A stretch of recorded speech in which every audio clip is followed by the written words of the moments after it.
headquarters in New York City.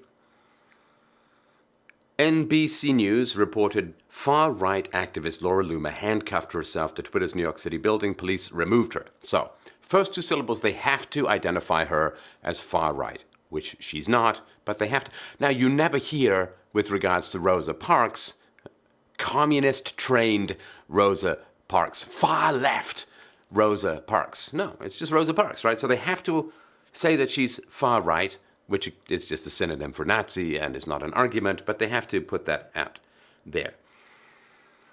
So it says, far-right activist Laura Loomer handcuffed herself to Twitter's New York City headquarters for about 2 hours on Thursday afternoon to protest the company's banning her from the social media platform, then asked police to remove her. Now, she's not. I'm not going to speak for Laura. I'm just going to tell you what I think.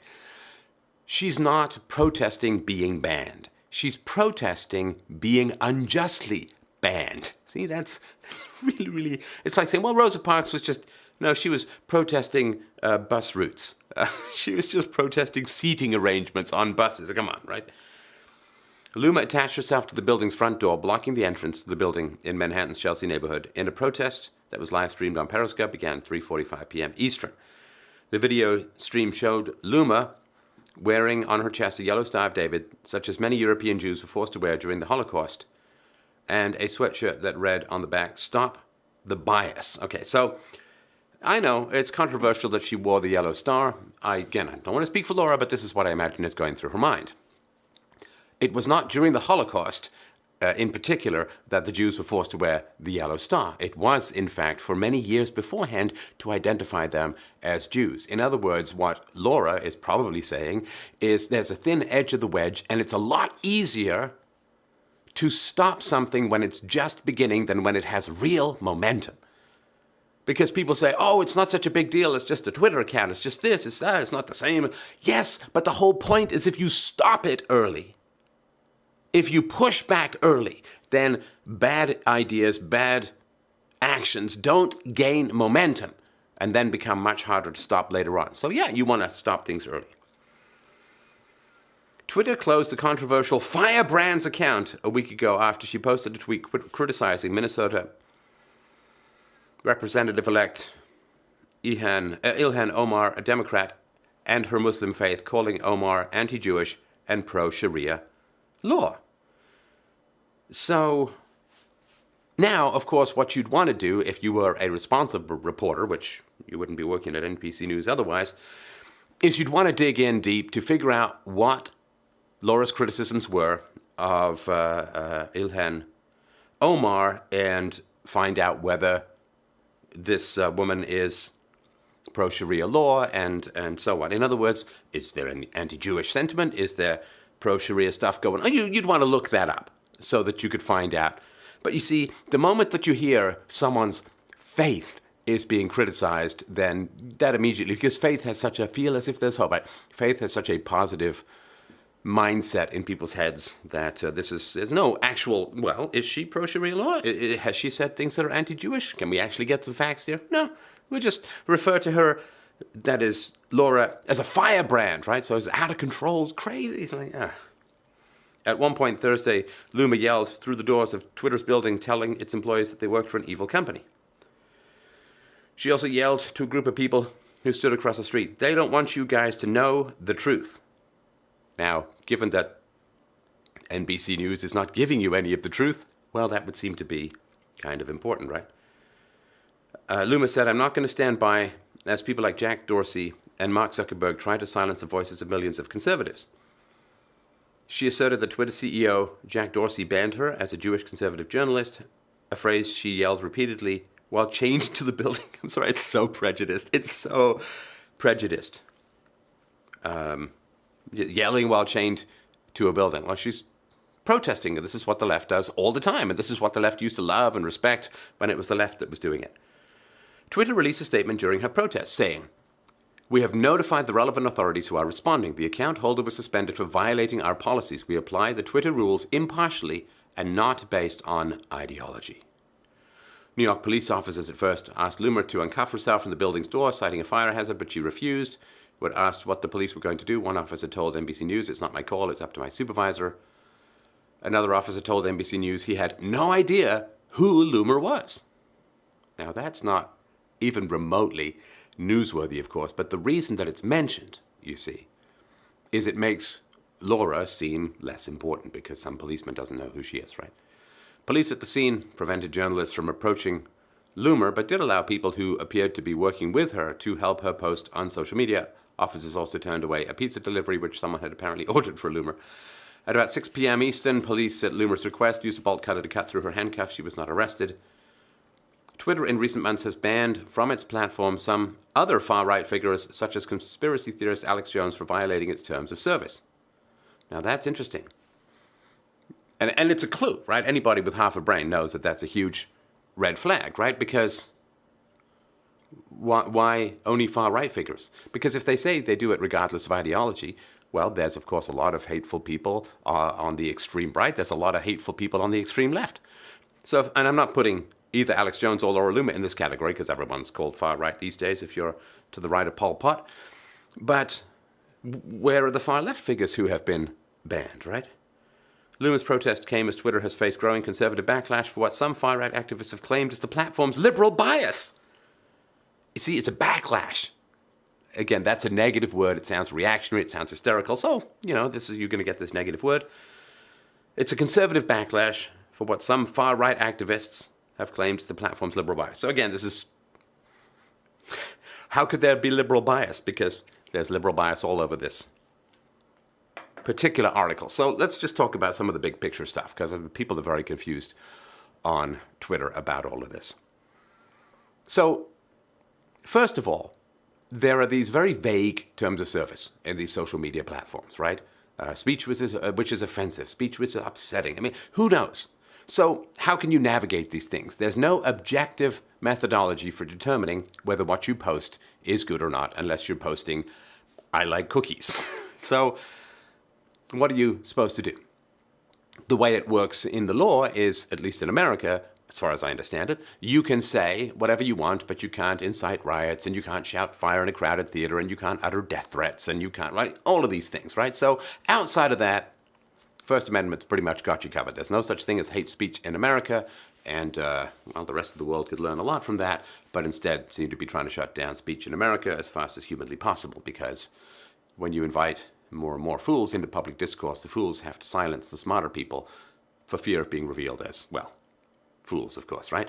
So how do you know whether what you do is allowed or not? Well, one of the things that you do is you look at other people's tweets and you say, oh, well, that guy's tweet is still up, so that must be okay, right? That guy's tweet is, well, that guy, wow, that seems pretty extreme to me, but that guy's tweet's been up. People have even said they've reported it, and it's still up, so it must be okay. And the sort of antipody here for Laura Loomer is one Louis Farrakhan, who's posted some pretty outrageous stuff over the years, and it's still up, and it's supported, and you can see a lot of controversial stuff coming out of the left on Twitter. I've seen death threats, I've seen like incitements to riots, I've seen, plots for attacks, lots of things going on, and some of it's taken down, but some of it isn't. So all you can really do is say something like this: well, I don't know what is allowed and what is not allowed, but this stuff seems to be doing fine. So because this stuff is doing fine, I guess it's okay. So then you post like that. And then if your stuff, which is milder than the stuff that's left up from the left, if your stuff gets taken down, then that's a clear indication of bias. And that means that you have no possible way to navigate what it is that you post on social media. You have no way to navigate and to understand what you post, because there's different standards for you than there are for other people, for other groups, for other ethnicities, for other religions, for other, you name it, right? And then that's clear evidence of bias. Now, people say, but they're private companies, they should be allowed to have people on their websites or not have people on their websites. They shouldn't have to be forced to do business with anyone. Okay. Well, that's an interesting argument, because, I don't know, people must think that I have no memory whatsoever, because for the last forever, people have been enthusiastically championing people's right to force themselves upon companies, right? So There's affirmative action. There's equal pay for work of equal value for women, which is one of these semi-fascistic misnamed bills and so on. There is just a huge amount of interference in people's freedom of association. You can be forced to join unions even if you don't want to for purposes of collective bargaining. You can be forced to pay union dues even if you hate what the union's doing. I mean, there's so much violation of freedom of association from a business standpoint that it seems to me kind of odd, if not downright ridiculously hypocritical, for people to suddenly say, well, no, it's a free market. And it's just a kind of, it's a shivs in the side gotcha. Oh, you all conservatives, you're so much into the free market. But the moment someone doesn't want to do business with you, you think it's terrible and you want to change it and you want to whatever, right? Man, come on. The left has been, and to some degree the right, but it's a little bit more on the left. The left has been for decade after decade after decade saying, well, you got to hire this person, you got to pay this person this, you can't fire this person, you can't ask this question in the interview process. They've been micromanaging just about every conceivable aspect of people's business relationships. And now suddenly it's, no, I'm a free market, right? Nobody believes. Nobody believes you. Like nobody with half a brain believes you that you're subtly into these free market principles. So unless you've really railed very hard against things like affirmative action, don't talk to me about my free market and the principles that you suddenly now have found that the prejudice appears to be against conservatives. So that's one point. Here's another point. Of course, people have the right to do business or not to do business in a free market with whoever they want. But here's the thing. You have to be honest about what it is that you're doing. That's all. You have to be honest. So let's say that there is a leftist bias at social media company XYZ or some other grouping of the alphabet. But let's say that there is some social media bias at these companies that is left-leaning, right? Okay, then they just need to be honest about that and say, well, you know, if you're on the left, you can pretty much do whatever you want. If you criticize Israel, that's okay. If you attack white people, that's fine. But, you know, if you're really into the free market, if you're pro-Israel, if you criticize minorities or whatever, you're going to have a problem. If that's in the terms of service, then people can make their rational decisions accordingly. Right? Because the terms of service say, and Twitter themselves just confirmed all of this, they said, we don't apply our standards based on ideology. Okay. There's data out there that seems to suggest that might not be as perfectly true a statement as could be potentially ideal. Boy, there's a nice way of putting it. And so even in this, they say, well, a lot of far-right people getting banned. And Laura put up her tweet next to Louis Farrakhan's tweet on the entrance to Twitter's New York City offices, saying, why is this allowed and mine is not allowed?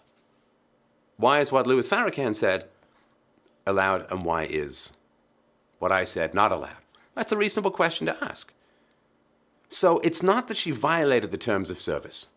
Because who knows what the terms of service are, other than you can kind of feel your way, you know, like if you have to go through a room, you know, there's furniture and you kind of just walk slowly so as not to bark your shin on a barca lounger.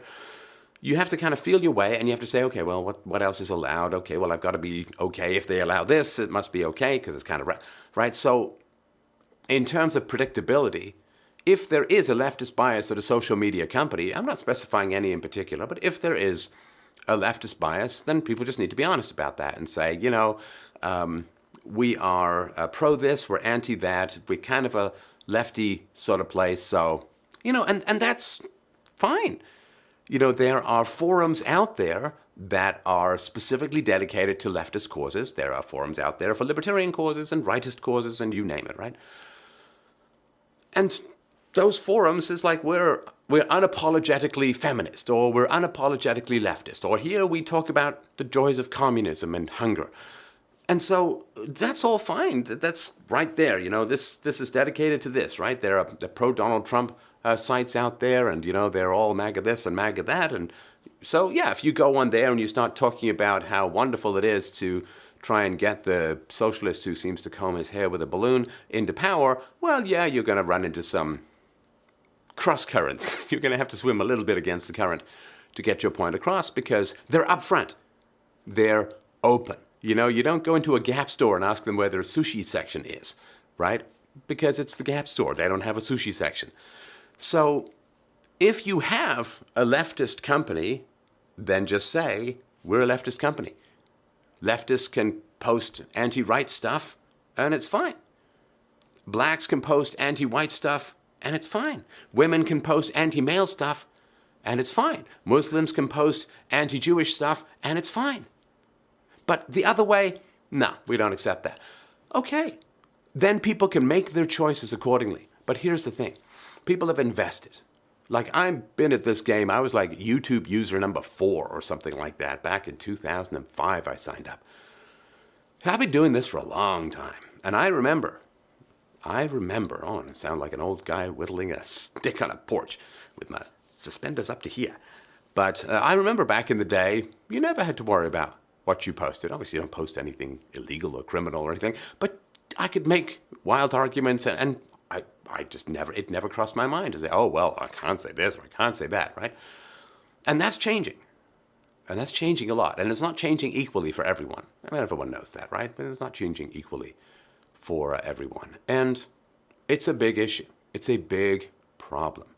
Not because anybody wants to force association on others, but simply because if you invest time in growing your platform on a particular site, because that site says we're into free speech, and then it turns out, or it seems to be the case, that the site is not enforcing any kind of free speech edicts fairly, that seems to me kind of a violation of trust, a violation of honesty, a violation of commitment. You know, if you order an iPad and you get some crappy knockoff, you're upset, right? Because you didn't get what you bargained for. You didn't get what you signed up for. And people on YouTube and Twitter and lots of other places, people who've been doing this for a while, like we really helped grow these platforms. We drew people into the site. We helped sell a lot of advertising. Not me, I don't monetize, but most people did. And even with me, people would come to me and then click through and see other web videos which had ads and so on. So we who've been around for a while have really been instrumental in getting these companies to the market cap valuation that they've achieved. And it's not very fair or very reciprocal to suddenly say, well, you guys, sorry, you're just on the wrong side of the political spectrum. And so we're not even going to be honest about it or direct about it. It's going to be like, well, it's not because you are on the right. It's because you violated some terms. You just said something nasty. It's like, well, what about these 20 people on the left who said nastier stuff? Nothing, right? Because you can't talk to people at these companies for the most part. And here it is, right? Thin edge of the wedge. Here comes the question. And this is what you really need to ponder. And this is what Laura's actions are so powerful in illuminating. Social media has become pretty essential for people. It's not the same as electricity. It's not the same as food or essential healthcare and so on, but it has become pretty important. Would we say to a book publisher, it's okay to not publish some people, just can't go to any book publisher, right? Because sometimes it happens like with Alex Jones. It's just like all the dominoes go down at once, like in a pre-coordinated strike, it almost seems, right? So our book publishers just, well, you can't, like they say, you know, write for us, we'll publish whatever, right? And then can they just bar people from publishing books? Well, it seems quite an important question because there is not that much competition that's available, and you know, people say, oh, we'll start up the competition, and then you get harassed in other ways, and you get deplatformed in other ways, right? You can have DNS issues, you can, who knows, right? You get chased off ISPs and so on. So this has become a pretty essential place, and the reason we know that it's become essential is because the left is really working very hard to try and control it, and if it wasn't essential, as it wasn't back in 2005 to say 2010, well, it really was basically since Hillary lost to Trump that things have gone, because, everybody knows how important social media was in that whole election cycle. So now it's become really, really important. And are we comfortable with companies denying what are becoming increasingly fairly essential services based upon political ideology?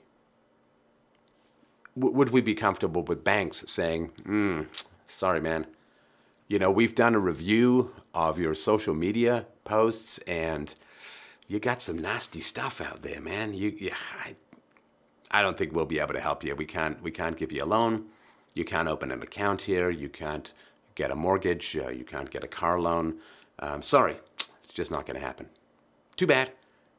Would we be comfortable with people not renting houses or apartments or cars to people who had unsavory or what were perceived to be unsavory posts on social media?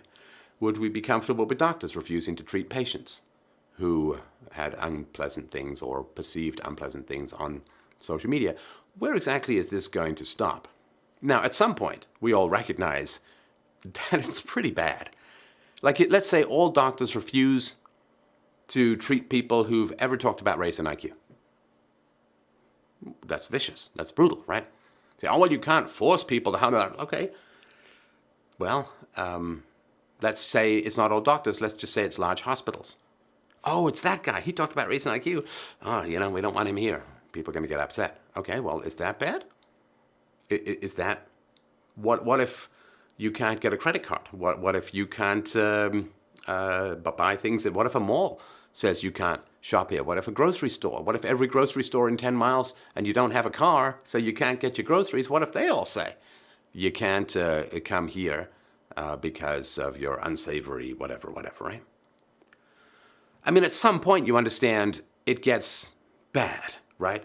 At some point it's going to get really, really bad. Now, don't get me wrong, I'm a big fan of economic ostracism for wrongdoing, but we don't live in a free society. In a free society, I'm all for it, and you can check out my books on the subject if you want, but we don't live in a free society.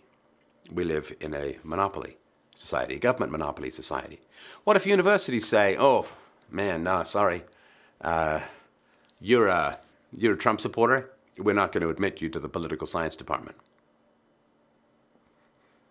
At some point, don't you get this? At some point, it's really bad. Now, wherever it is for you that it gets really bad, you can't get hired, you can't get a credit card, you can't get a loan, you can't open a bank account, you can't do business with X, Y, and Z, you can't get groceries, you can't what if the phone company, oh, you can't use a cell phone, sorry, man, I've seen what you posted on social media, we're not going to give you a cell phone, or if we do give you a cell phone, the SIM card company won't transmit the data, or whatever it is, right? I mean, at some point, you understand, it's bad. It's really, really bad. So,